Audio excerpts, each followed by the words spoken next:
SteamOS 3.6 is about to go to the stable channel, which means everyone's Steam Deck will be on newer software with newer features really soon. I want to talk about that and what we can expect from SteamOS 3.6, as well as my take on the PS5 Pro. I promise it is related to the Steam Deck. But first, SteamOS 3.0 launched alongside the Steam Deck all the way back in February of 2022. And since then, They've had update after update after update. Some of those updates were small and some have been absolutely massive. Just look at the update for SteamOS 3.5, which was, I think, nearly a year ago at this point. It brought with it a ridiculous number of features. We're talking new ways to calibrate colors on your screen. They added HDR support for external displays as well as variable refresh rates for external displays.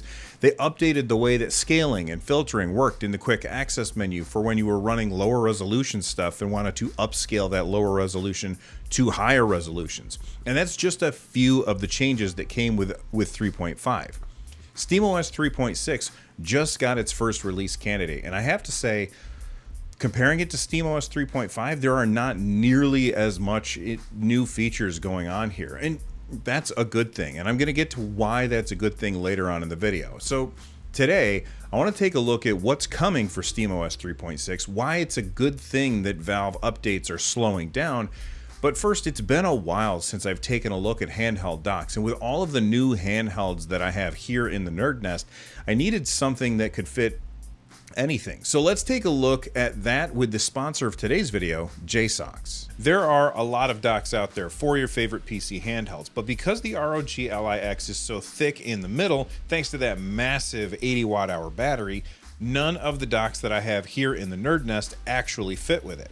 I can plug it in via a wire, then it has to set flat on a table, and I don't really like that. But I don't have to worry about that anymore thanks to the new 6-in-1 docking station from JSAUX. It's compatible with the ROG Ally, the Steam Deck, the Legion Go, and yes, the ROG Ally X. Most of the docks that I've had in the past have been kind of big and unwieldy, not really great for travel. But the JSAUX 6-in-1 has a modular design, which makes it easy to just throw in your bag and take with you. This means I can have just one item for docking at home and for travel, which is awesome. It has a 100 watt USB-C power delivery port, HDMI, which supports at 4K up to 120 Hz, gigabit Ethernet, 2 USB-A 3.2 Gen 1, and 1 USB-C 3.2 Gen 1, all of which run at 5 gigabits per second. What's best is all of these ports are hooked up through a single USB-C port on the top. On the front, they have a slot where you can customize your dock with little cards of your favorite gaming characters. So if you want to dock your favorite handheld and take your dock with you on the go with one simple modular device, then click on the link in the description down below, and a huge thanks to JSAUX for supporting the NerdNest. Okay, back to SteamOS 3.6. I want to talk about what changes that we've seen in beta since SteamOS 3.5 was released about a year ago. It isn't nearly as much as 3.5, but 3.6 should bring some really cool changes with it that I am excited will be on the stable channel for everybody that doesn't want to experiment. Back in May of this year, the first 3.6 beta came out, and one thing that both 3.5 and 3.6 have in common is that they both came with an update to the Linux kernel. I think we can assume that Valve will continue to update the kernel on a one-time-a-year basis. They also improved Bluetooth, both how AirPods work with SteamOS and giving end users the ability to change which devices can wake the Steam Deck from sleep. So if you have controllers and your deck is docked, you can wake it without walking across the room to turn on your Steam Deck. I think that that is a fantastic feature. They also added HDMI CEC features so that when you do wake your deck using one of those controllers, you can have your TV turn on automatically. That is huge. Moving on to the display. Valve improved how the LCD screen showed different colors, and they also added Mura compensation. I don't know if I'm pronouncing that right, by the way. Basically, it helps get rid of some grainy screen effects that happen on the OLED Steam Deck. And along with updating the BIOS, you can also now overclock your Steam Deck if you want, although I personally don't recommend it. After that update, it was just bug fixes for a while, until the end of May, where they made it so that SteamOS would finally report battery life of your connected Bluetooth devices so that you would know when your controller was about to run out of power. But also with that patch came the update to Steam Families, and this was a huge change that allowed families to share games. Basically, the way that it works is your games are now shared with anybody that you have decided to include in your Steam family, but you can control it on a game-by-game basis if you want. Before this update, if you were playing a game, your entire library was unavailable for your family members to use. But after the update, if you were playing a game, that was the only game that was then unavailable for your family members to share. It's exactly how sharing digital games should work, just like when you share a physical game, and other platforms could learn a thing or two from this. Most of June was fix after fix after fix, but then Valve finally gave us the ability to natively record gameplay on the Steam Deck. Not only can you record gameplay, but you can set it to automatically capture key moments in games that support this feature. I will say that right now there's a lot of there's very few games that support this feature, so you can't really take advantage of that yet, but as time progresses on, it's probably going to get better. I don't really use the feature all that much because I usually don't capture a whole lot of gameplay here in the NerdNest, but I'm glad that Valve has brought that in and is updating it. And then they also have a built-in UI for editing your captures down before sharing them. It's a great feature, and consoles have been able to do this for ages, so it's great that Steam supports this by default. And it's not just for the Steam Deck, it's for any computer that is running Steam. That's it until August, where Valve added support for a bunch of controllers, including adding support for the ROG Ally's extra buttons, the M buttons that are on the back, which is a very important change that I will come back to later in the video as to why I think it's good that we're getting less changes from Valve. Along with that change, they also started giving us Windows drivers for the OLED Steam Deck. The rest of August was used overhauling the new features like game recording and Steam Family sharing based on user feedback, as well as more drivers for Windows on OLED Steam Decks, and the ability to set maximum resolution for games. Set the maximum resolution that games can be displayed at. So you can set all of your games to display up to a certain resolution and never go higher than that. But that brings us to September, and this tweet from Pierre Lugreffe, which says, SteamOS 3.6.12 is now out on beta. This is our first release candidate to land 3.6 into stable, so feel free to give it a shot in beta over the weekend. So now these changes are moving into stable soon, and it looks like all of the major features for 3.6 are done cooking, which brings me back to what I said earlier. There weren't a ton of massive new features in 3.6, at least not compared to 3.5. At the beginning of the video, I said that that's a good thing. So why would fewer new features be considered a good thing? Well, to me, and I could absolutely be wrong about this, but it feels like it signals that Valve is largely happy with the direction of SteamOS at the moment. And if features aren't getting added, then I guess it feels like that we are in a polish phase. And I think it's safe to say that we're going to start seeing more work from Valve go into getting SteamOS running on other hardware. In the past, Valve has said that they plan on supporting other hardware, starting with other handhelds like the ROG Ally and the Ally X and probably the Lenovo Legion Go. And they've even started working there with changes that we've talked about earlier concerning the extra M buttons on the back of the ROG Ally and ROG Ally X systems. This is how it starts. And where it's going to go is SteamOS available for pretty much any system eventually. And as somebody who has installed Bazzite on the ROG Ally X, it is really flawless. The installation process isn't ideal, but I think that by the time that Valve is ready with SteamOS, it'll be as simple as downloading it to a thumb drive, booting that thumb drive, and then clicking a few buttons. Bazzite has a few more steps than that, but if you do follow the same guide that I did, then I think anybody can install Bazzite. And if anybody can install Bazzite, that means when Valve does ship SteamOS, anybody will be able to install that as well. I'm sure Valve will they'll make it a more streamlined and easier process than the folks over at Bazzite do. Valve just has to be more careful about stuff like this since they are a much, much bigger company. Of course, this doesn't eliminate the issues that we do have with using SteamOS over Windows, namely games that require their own launchers, things that are incompatible with Linux, or games that have always-on DRM or kernel-level anti-cheat. Again, Linux compatibility issues. But for me, most of the games that have those particular issues aren't the games that I have a tendency to play, so that doesn't really bother me all that much. If you're a fan of Game Pass, this also doesn't solve that issue either. But if Valve makes SteamOS available and enough people are using it for gaming, then perhaps third-party companies will make their DRM or anti-cheat Linux compatible. And you might ask, why would I want to install SteamOS instead of just using Windows?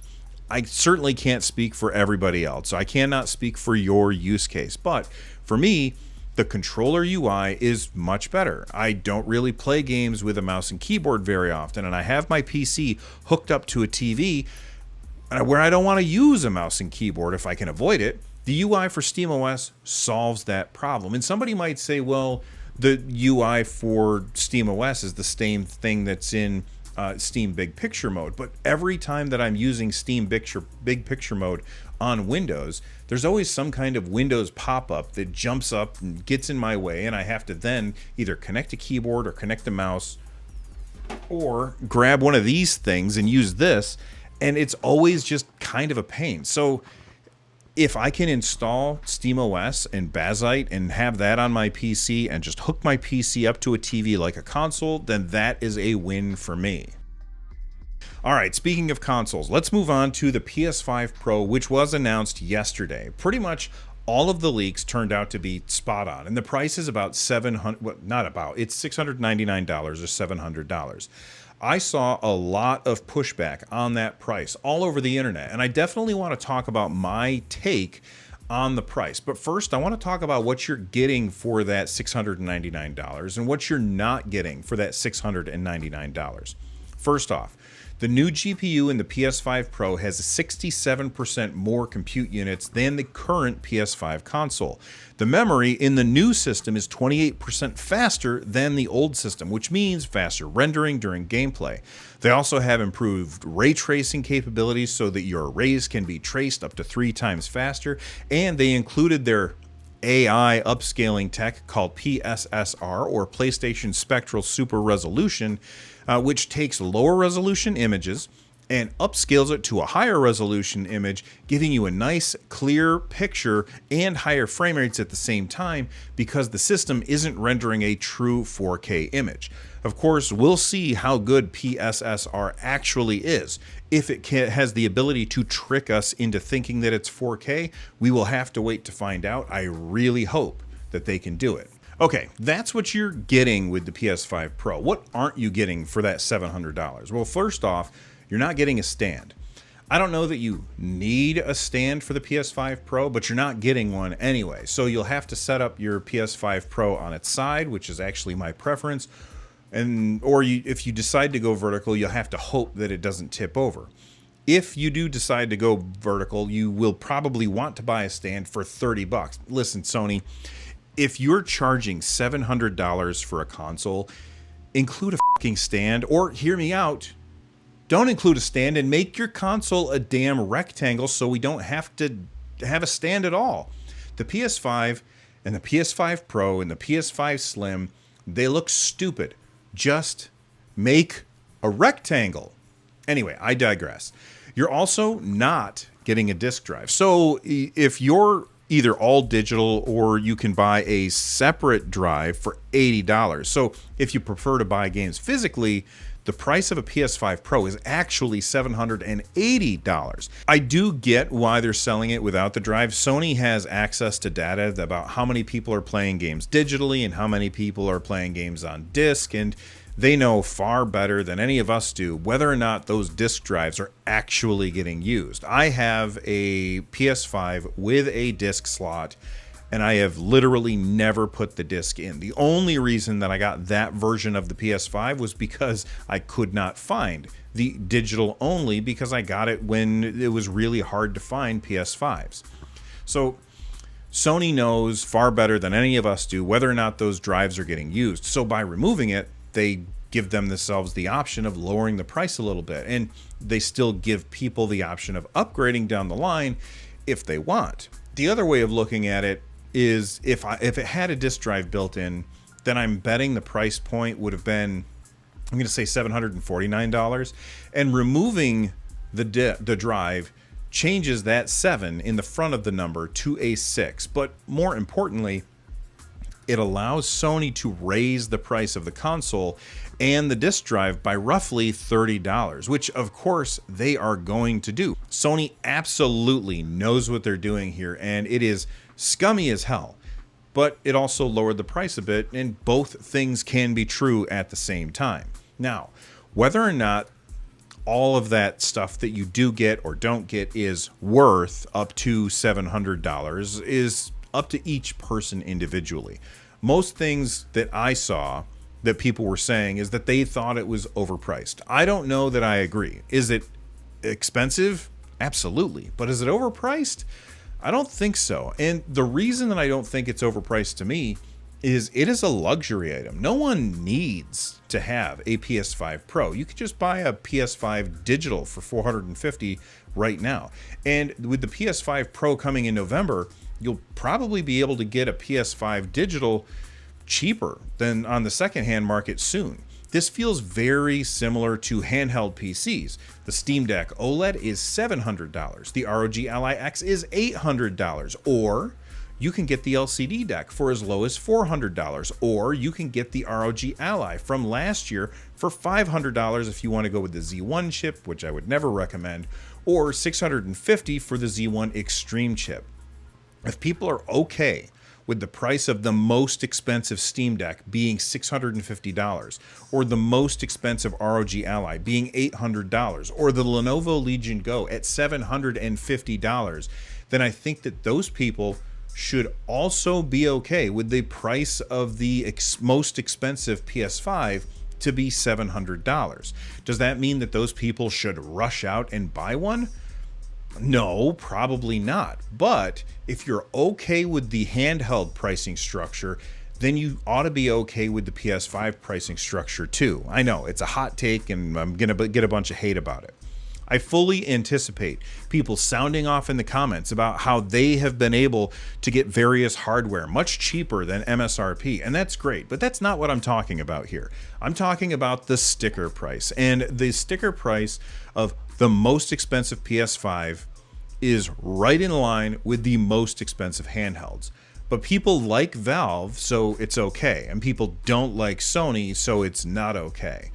But just because I think it's okay for Sony to charge this much for a PS5 doesn't mean that I think people should run out and buy it. Because if you already have a PS5, this probably isn't for you. Just like if you already had a Steam Deck, then the $650 Steam Deck OLED probably isn't for you. Are there people that will upgrade and resell their old system? Absolutely. But those people didn't get sold by watching this presentation. In fact, Sony's presentation didn't do themselves any favors. They didn't sell it very well. And even if they did, it's nearly impossible to see any real differences between the two systems in a compressed YouTube video.